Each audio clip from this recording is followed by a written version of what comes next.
Hey there and welcome to what is already the 50th episode of I'm Just Gonna Say It, as well as the first of the new year. I hope you all enjoyed the holidays in spite of the current weirdness, and I'd like to wish everybody a very happy 2021, filled with clarity and evolution. Today we are going to talk about how the environment influences our behavior, about what I mean by environment in this context, and about how this affects law and the judicial system as well, in another edition of Utopolis 1, our model for a new society. Now, of course, the first thing we have to do is define what environment means. I do not mean environment here in the sense that, for instance, a politician would use it when he is referring to nature and the ecology of Earth. That is definitely a part of the environment as I mean it, but the term is much, much broader than that. We need to look at the term environment as a psychologist would. The environment starts its reign over us from the moment we enter this world, in the womb of our mother, where we are affected by the nutrients and hormones that our mother provides us, as this affects our growth and development in this stage, as well as influence which genes might become active or expressed, as they say. This is known as the in utero environment. After we are born, our environment only keeps getting bigger and more elaborate as we mature and venture into the world. Environment in the psychological sense includes our family, our parents and how they choose to raise us, our friends and the people we work with, the food that is available, the house and the surrounding areas we live in, the type of economy we live in and our personal financial situation. It also includes our education, the political system that governs us and possible censorship that comes along with it, the infrastructure we interact with as we go about our day, what we see on TV, hear on the radio, read on the internet. All of these things constitute our environment. And, as you can see from the previous examples, the list can be made near endless. In a very broad sense, you could say everything about and around us, except for our DNA, is part of our environment. And even there, the environment influences which genes become active and which stay dormant. Simply put, you could say that your DNA dictates the total range of possibilities within you, but the environment is largely responsible for picking which ones actually manifest, both on the genetic level as well as the behavioral level. So now that we have a more clear definition of what environment means in the psychological sense, we can start to look at how it influences our behavior and how we can use this knowledge to our advantage, both on a personal level as well as collectively. So here we go with number 50.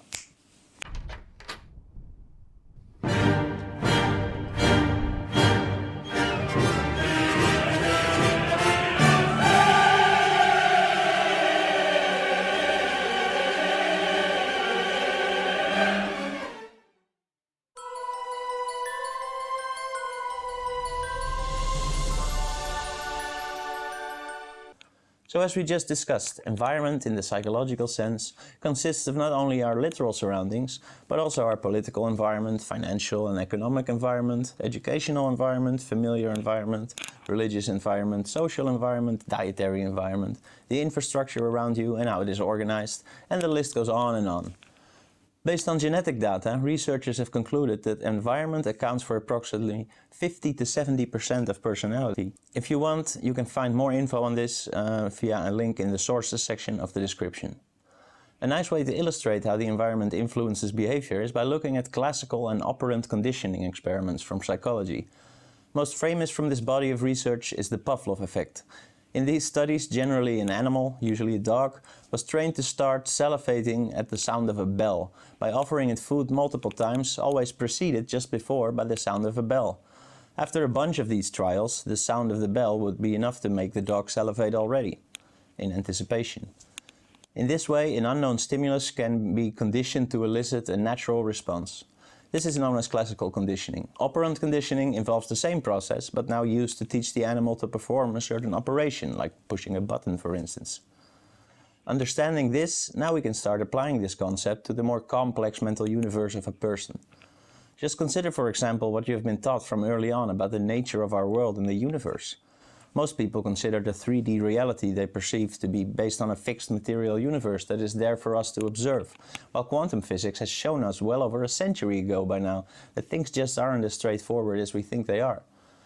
This has locked many people into this illusion that there only exists this physical universe we can observe with our senses and equipment, while in reality most of reality is still a mystery to us.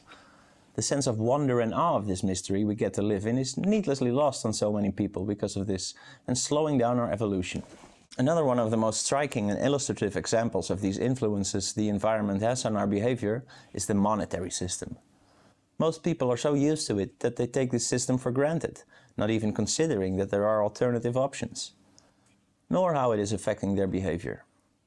If there was any intention at all in creating this earth, I'm sure it wasn't making people pay for simply inhabiting a piece of it. But anyway, now I want to stress that I'm not bashing the monetary system here. It has been instrumental in the evolution of our species thus far, but along the way certain people started abusing and warping this system, resulting in the corrupt system we have today. I've discussed the economic side of this before in episode 37. If you want to know more about that, click the prompt appearing in the screen now or look for the link in the description. In this episode, I want to focus on the effect this and other systems have on our behavior, even in the case of the monetary system in its uncorrupted form. So notwithstanding whether you think there is an alternative for the monetary system, let's consider what effects it has on our behavior. First of all, money or a monetary economy reinforces competition. After all, money always has to come from someone else's pocket, so for you to get better, someone else always gets worse. This concept is so ingrained in most people that they don't even consider there might be an alternative, while in actuality technology is making such leaps forward that lack might soon become a thing of the past. And the extent to which such an ingrained belief influences behavior is huge. It stimulates egotism instead of altruism and creates a mindset of lack instead of abundance. Furthermore, it creates the need for profit. And profit happens to be the number one enemy of efficiency and sustainability, two concepts many people claim to hold dear these days. The need for profit has often made companies put these other objectives important for sustainability on the long run on the back burner in favor of short-term profits. Just think about it. Products that last too long and don't have to be replaced often or at all because they are more efficient are bad for business. And sustainable solutions are, for now at least, more costly in most cases and therefore not good for profit either. Corporations are actually required by law to maximize their profits for their shareholders. Not surprisingly, this created a business culture where profit is often prioritized over other objectives that affect the impact a company has on its environment, both in the short and in the long run. And the bigger a corporation, and therefore its stakes get, the more uncontrollable this drive for profit becomes. The term corporate entity then suddenly gets a whole new meaning. Another important example of the environment influencing our behavior is culture in general, and particularly the media. Our cultural beliefs dictate a lot about what we think is right and wrong, what is normal and what is not, what is considered polite, and so on and so forth. And the majority of us never even question these values. One medium through which we absorb a lot of these rules and customs is the media, in all its forms. Practically all children these days are at least partially raised by the TV and by the internet, both of which have their own mechanisms of molding the way we see the world, and thus how we behave in it. Before I continue, please like and share this video and subscribe to the channel if you haven't done so already. Or dislike it, of course, I'm not here to tell you what to think. Better yet, click the thumbs down button twice to make sure I know. Now you can also find me on most social media channels or email me at aaron@imjustgonnasayit.com. From now on, I will also be publishing my episodes on the brand new and uncensored video network called Rumble. Definitely have a look at that. All the links can be found in the description. If you wish to support me further, you can visit patreon.com/aaronbijl or go to imjustgonnasayit.com for more info on the show, upcoming episodes, and the option to make a one-time donation via PayPal. Channel merchandise, like this shirt for instance, is available through the Wish shopping network. Again, links are in the description. Now, in relation to today's topic, I want to briefly mention the book Outwitting the Devil by Napoleon Hill. It's an amazing treatise on how many aspects of our environment lure us into all kinds of bad behavior, while also giving a formula of sorts to bring about whatever one might want in life. This information is molded into the form of an interview that the writer manages to force upon the devil himself, leaving the Dark One no choice but to reveal all of his mechanisms of deceit. It's very informative and quite humorous as well. It also gives a fascinating inside view of our world during the late 1930s, which is when the book was first published. An Amazon link can be found in the description. If you use this link to purchase the book, a part of the proceeds from Amazon will go to support this channel, at no extra cost to you. And now back to the environment, specifically the media. TV, by engaging two senses at the same time, our sight and hearing, grabs our attention unlike any other medium and fills us with beliefs, likes, brands, stereotypes, and so on, both on a conscious level and even more so on an unconscious level. thus giving incredible power to this medium. The invention of the internet took this concept to a whole other level, especially with the advent of social media. The search algorithms of YouTube, Facebook, Google and others are designed in such a way that they offer you results that are congruent with your beliefs by looking at your search history and comparing that to other people's data with similar searching and browsing behavior. In this way, what we believe is reinforced all the time, while information that goes against our beliefs is less likely to show up in search results, thereby kind of locking us into our own world, except if we intentionally and specifically go through the trouble of finding information outside or even contradictory of our current paradigm, something very few people tend to do. It is the perfect recipe to foster polarization among people, and a perfect example of how these companies are using the environment they create to influence the behavior of its users. And this is hardly a subtle influence. It has become all too obvious in recent years, and for now we can only speculate as to the grim motivations behind these algorithms. But that's a different topic altogether, which I want to close on a positive note by stating that at least these systems and algorithms are coming to light, and thus are starting to enter our collective awareness, which is the first step to evolving beyond them. In a similar manner as just described about search algorithms, social media fosters an environment of comparison, of dishonesty, and making your life look better than it is, which in turn makes other people feel worse because their lives seem so much less interesting and in order than those of others. Another example of a similar influence are all the filters we are being offered to apply to our selfies by Instagram, Snapchat and similar apps. Once more distorting reality, making things look better than they are, and again fostering a culture of comparison and polarization. Besides enabling personal denial, it's another example of the dishonesty I just mentioned. So social media too polarizes us from each other more than it brings us together, at least for now. Two studies from 2015, for example, showed that the self-image of teenage girls is at an all-time low currently, due to the unrealistic images of women that are portrayed on social media and television, which are then reinforced by everyone trying to copy them. Links to these studies in the description. Another illustrative example of this is how stores use the environment to influence our shopping behavior. From the colors on the wall, the music they play, the way the products are arranged throughout the store, to even the smell, temperature and humidity of the air inside, all of these factors are all arranged in such a way as to maximize the amount of products we buy and the amount of money we spend.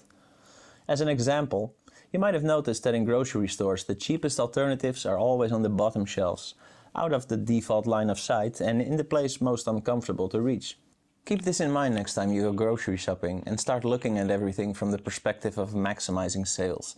It might surprise you what you start to see all of a sudden. This has become its own field of research nowadays, known as neuromarketing.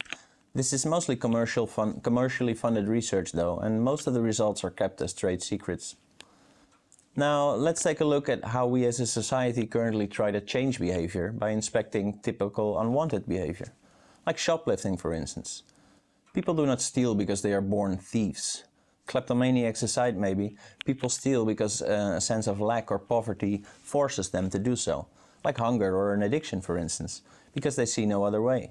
So again, it is the environment effectively driving people to these measures. The only way to stop it is by addressing the sense of lack and poverty, not by trying to deter people from stealing. The act of stealing is a symptom, not the actual root problem. Addiction itself is another example of how the environment influences us. After all, addiction is always an attempt to change the effect the environment has on us and our psychology, when you consider that the current state of your brain is to a large degree dictated by the environment as well. Now, of course, addiction tendencies definitely also have a genetic predisposition element to them, dictating, for instance, how sensitive we are to the sense of pleasure provided by our dopamine reward system after we do something we perceive as rewarding or pleasurable, as well as how able we are to manage the sense of craving this can create. But here too, the environment is key. In case of addiction, the early childhood has been shown to be of major influence. A study from 2002 showed that if a child endures 6 or more traumatic events before the age of 6, like the death of a parent or other close relations, structural bullying at school, or physical and or mental abuse by a caregiver, for instance, then he or she is 4,600% times more likely to develop an intravenous drug addiction later in life. You can find a link to this study in the list of sources at the end of the description. So whether addiction tendencies become addiction problems is wholly dependent on the environment a person is in and has been in. And in exactly the same manner, most of the qualities that define what we call our personalities are shaped by the environment we have encountered throughout our lives. In relation to all this is the concept of free will, which, looking at what we just discussed, is much more illusory than most people would like to admit. Our thoughts, in a way, also constitute our environment. After all, we don't choose to have a certain thought. Thoughts tend to just appear. And what kind of thoughts appear is obviously heavily influenced by the context in which they occur. In episode 34, I elaborate on the illusion of free will. Watch it after you finish this episode to dive further down that rabbit hole. Click the prompt or the link in the description. Did you know that even parasites can affect our behavior in profound ways? Toxoplasma gondii, for instance, which has infected at least 30% of all people worldwide, has been shown to increase suicide in women while increasing high-risk behavior, jealousy and aggression in men. It has even been suggested that Toxoplasma gondii could potentially be involved in dementia, bipolar disorder, obsessive-compulsive disorder and autism. Another example is the Spinochordodes stellini worm. It needs a body of water to reproduce in. And in order to get there, it affects the brain of its host, causing it to feel extremely hot, so that it will seek out water. Once in the water, the worm bursts out of its host victim, ready to reproduce. Now, the reason this topic is important for our model of a new society, Utopolis 1, is because of how this affects how we should structure this new society in general, and specifically legislation and law, and how this is enforced. Our current judicial system seeks to influence our conduct by punishing unwanted behavior through negative and/or positive punishment. These terms stem from behavioral psychology. Negative here should not be interpreted as meaning something bad, but as minus, as in the punishment taking away something valuable or wanted, like money or freedom in the case of a fine and a prison sentence. And in the same way, positive punishment refers not to something good, but to adding or giving something unwanted, like corporal punishment or the death penalty. Knowing what we've just learned, we can start to see how this system of managing behavior is basically just another form of fighting the symptoms of a problem instead of addressing its root cause. And a pretty unethical one at that when you really think about it. And research has shown that punishments, and prison sentences in particular, in many cases actually worsen future behavior. An example of such a study was done by Bales and Piquero from 2012. A link can be found in the list of sources at the end of the description. Punishing someone for their behavior is like punishing someone for making a mistake during a task after setting them up to fail first. A modern society should seek to influence behavior by changing the environment to prevent unwanted behavior and stop it from happening in the first place, thereby addressing its root causes, not by punishing it after the fact. Where necessary, of course, individuals might still need treatment for unethical behavior, but this should focus solely on the issues at hand. Restraining a person's freedom then only happens in the interest of public safety, when there isn't any alternative, not from a standpoint of social anger, guilt and punishment. Society as a whole is well overdue for a shift from battling symptoms to addressing root causes. That's why rebuilding society from scratch, one city at a time, based on how it should look instead of just accepting the status quo, is such an appealing and necessary notion. So now that we have looked at a whole bunch of examples, we may start to see that a lot of our behavior isn't as much as a personal choice as we might have thought. To a large degree, what we think of as our personality and what we experience as I, or the ego, is just a collection of learned behaviors, habits and rules that we picked up from, indeed, our environment. What we perceive as choice is actually based on all prior experience we had relevant to that choice. And guess what formed those experiences? You guessed it.